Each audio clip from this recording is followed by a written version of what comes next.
1422 are placed on the following day's calendar except House Bills 1038, 1170, 1233, 1302, 1327, 1385, and 1433, which are automatically re-referred to appropriations. The House has before it the amendments for House Bill 1422. Representative Porter. Thank you, Mr. Speaker, members of the Assembly. Your Human Services Committee amended House Bill 1422, and in Section 1, changed the number in the group child care program license from 18 to 30. And I guess just kind of an overview of how we looked at this. As we took testimony on the bill and talked about the concerns that we heard during the testimony, there was quite a bit of discussion by the committee in regards to the regulations that govern child care in the state. And we wanted to make sure that our regulations weren't causing part of what was being presented to us as the problem. So we took a very hard look at the regulations that govern child care. And so in Section 1, we did make that change. In Section 2, we also heard situations where employers wanted to have on-site child care for their employees, but because of the law, were not allowed to.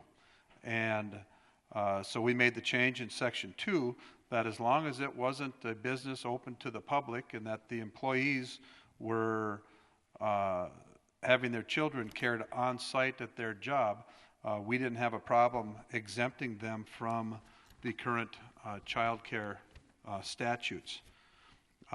Section 3 deals with facilities that one of the big concerns that we heard as we were taking testimony on the bill was areas where rental space is very expensive. Standalone buildings are very expensive, and mall space and retail type space is less expensive and is available in a lot of communities. And there's a requirement in the child care regulations that says you have to have an outdoor playground type area, or you can, if you can show that it's close enough to a public park, you can use that one.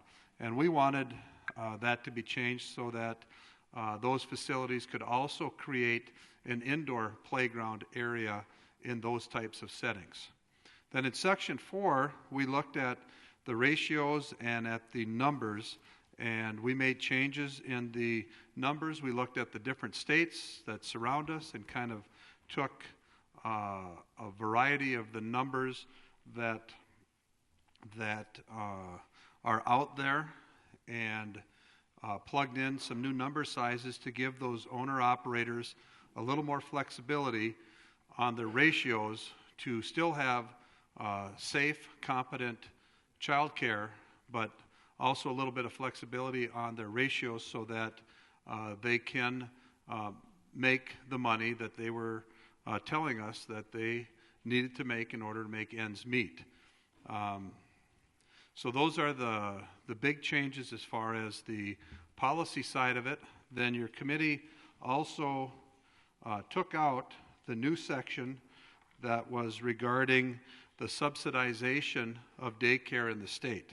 There was $13 million that would be direct subsidy to daycare providers in the state, and we took that money out. It was felt by your committee. This sets up winners and losers. It also takes a situation where you have large nonprofits that, unless Representative Kaiser's bill passes, aren't paying property taxes, and you have for-profit companies that are paying property taxes, and it keeps that unlevel playing field going in those situations. And so we left the areas in regards to the technical assistance and shared services for $1.6 million. We felt that was very important to help these centers get a good business plan, continue with the good business plan, and get things going so that their operations can be successful. And then we also felt that the collection of data and evaluation of the programs was important. And with that, Mr. Speaker, I would certainly hope that we would adopt the amendments as proposed by your House Human Services Committee, and then re-refer the bill to appropriations. Is there further discussion? Representative Overson. Thank you, Mr. Speaker. Mr. Porter did a very nice job of explaining, Representative Porter did a nice job of explaining the amendments that he did propose. And although we did discuss during committee the limits on the number of children, and every provider that we asked was in favor of the regulations as they currently stand and asked for no changes.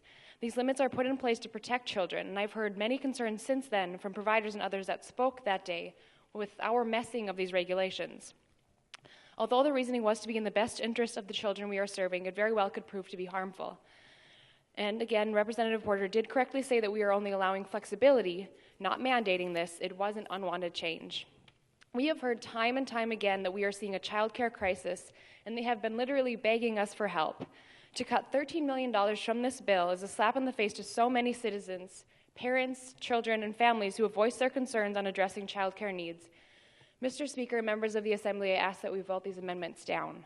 Thank you. Representative Hawken.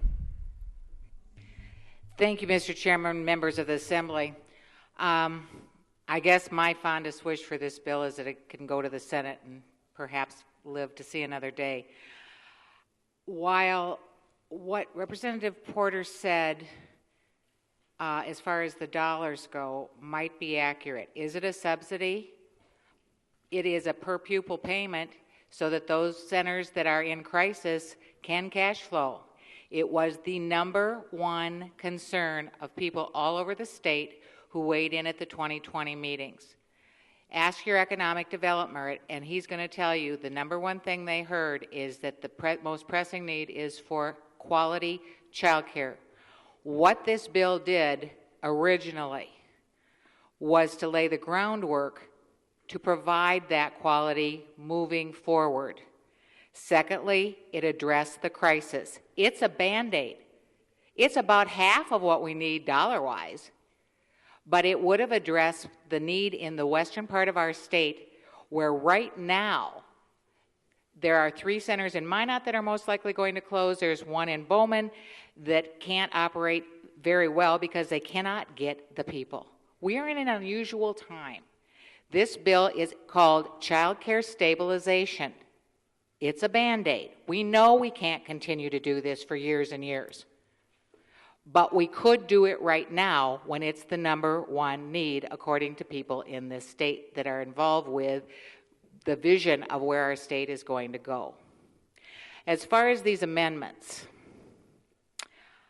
I've been working on child care for a lot of years, but I am not an expert.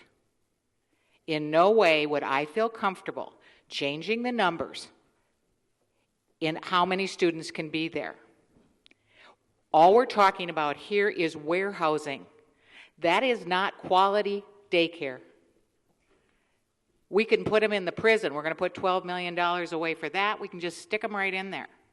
Or as I pointed out to Representative Porter the other day, we're going to put $15 million away for the Heritage Fund, which is basically a hunting bill. So we care more about ducks than we do about our children. This is an important bill. I just want to make sure that it gets to the other side. Representative Fair. Thank you, Mr. Speaker.